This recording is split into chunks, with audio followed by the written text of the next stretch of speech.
ठीक है ना।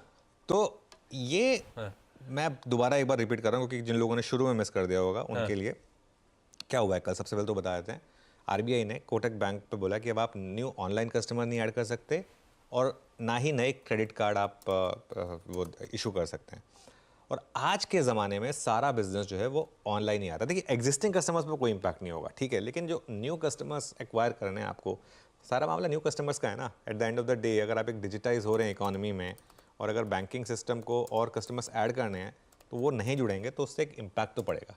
कोटक महिंद्रा बैंक में गैप डाउन होगा, इसमें कोई डाउट नहीं है मुझे, ठीक है, लेकिन उसके सामने एक्सिस बैंक में बड़ा गैप अप होगा क्योंकि लोन ग्रोथ है वहाँ पर 14% की।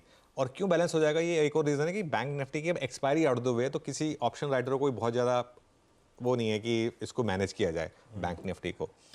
लेकिन रेगुलेटरी रिस्क है इस मार्केट में। लेकिन मैं एक चीज़ दोबारा रिपीट कर रहा हूँ और ये मैं बार बार लोगों को बोलता हूँ, इस चीज़ को आप समझिए।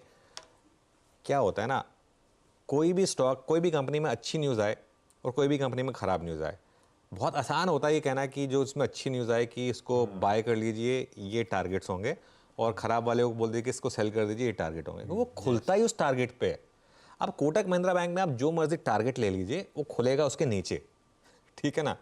उसके बाद आप भले ही ड्रम पीट लें कि हमारा टारगेट हिट हो गया, लेकिन उसका कोई मतलब नहीं है। सिमिलरली एक्सिस बैंक में वो खुलेगा ही उस टारगेट के ऊपर, ठीक है। तो ट्रेड नहीं है यहाँ पे। हाँ, यहाँ पे इन्वेस्टर के लिए मौके मिल जाते हैं। कोटक महिंद्रा बैंक का बॉटम है 1650 से 1700 के करीब। 1650 1700 के नीचे मुझे जगह नहीं दिखती।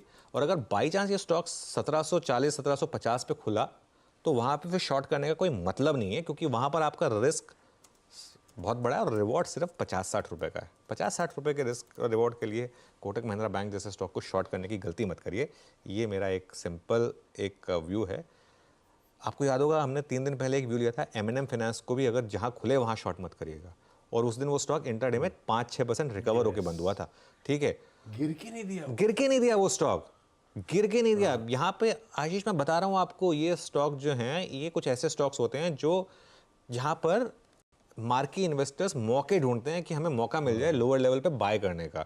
कोटक महिंद्रा बैंक उसी कैटेगरी में आता है। इसके लिए मैं फिर बोल रहा हूँ, लास्ट 3-4 दिन का प्राइस एक्शन देखिए, कोई बहुत बड़ी बाइंग हो रही है यहाँ पर। तो ये एक सेटबैक है, ऑब्वियसली एक सेटबैक है, लेकिन इसको शॉर्ट करके आपका पैसा बनेगा नहीं।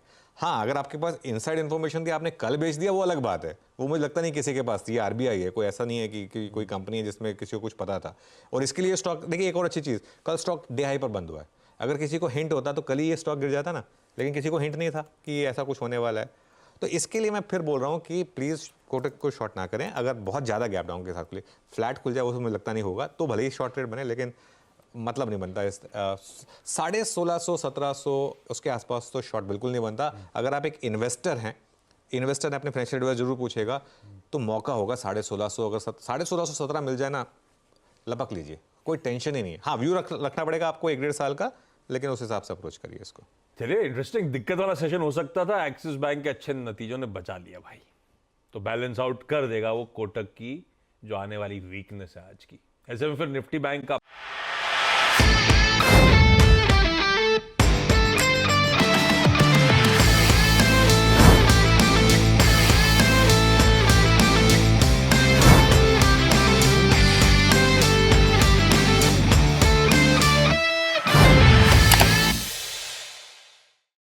बता दें कि मनी कंट्रोल पर दिए गए विचार एक्सपर्ट्स के अपने निजी विचार होते हैं। वेबसाइट या मैनेजमेंट इसके लिए उत्तरदायी नहीं है। यूजर्स को मनी कंट्रोल की सलाह है कि कोई भी निवेश निर्णय लेने से पहले सर्टिफाइड एक्सपर्ट की सलाह लें।